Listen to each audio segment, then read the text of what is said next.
What would a typical worker earn now if their wages had grown as much as the pay of CEOs at big corporations over the past 50 years? $25 an hour? $100 an hour? Well, take a look at this chart. This first bar shows us what the salary of the typical American worker was in 1968, including benefits. Back then, they earned roughly $25 an hour in today's dollars. But what did the typical worker actually earn in 2024? Well, take a look.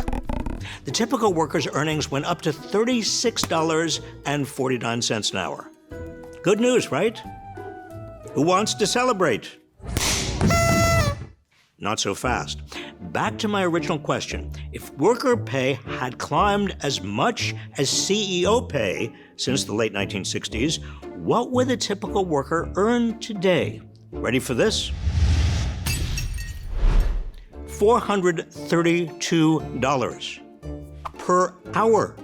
Do you know anyone making that much? Of course, corporations aren't paying their workers anywhere close to that. Instead, they're paying their CEOs 280 times more than the typical worker. Why is that? Not because CEOs have become so much more valuable than workers over the past 50 years. No, the system is rigged.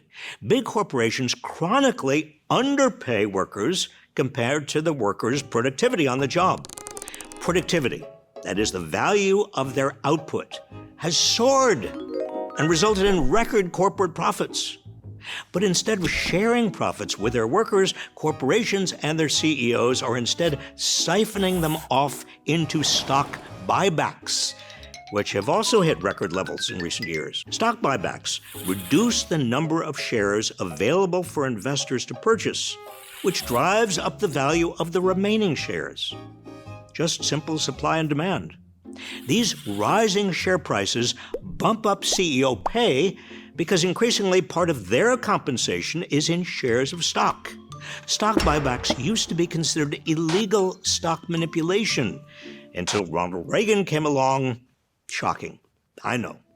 CEOs can now effectively give themselves a raise, while workers get the shaft. That's how you end up with a chart like this. What can we do about it?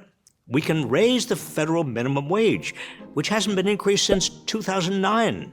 We can support and strengthen labor unions, which fight for better wages. We can use antitrust laws to break up big corporate monopolies that dominate their industries, raising prices for consumers and reducing job opportunities for workers. We could raise taxes on corporations whose CEOs are paid hundreds of times more than their workers. And we can ban stock buybacks. But first, we have to realize that the reason CEOs are getting paid insane amounts of money is not because the free market dictates that they're worth it.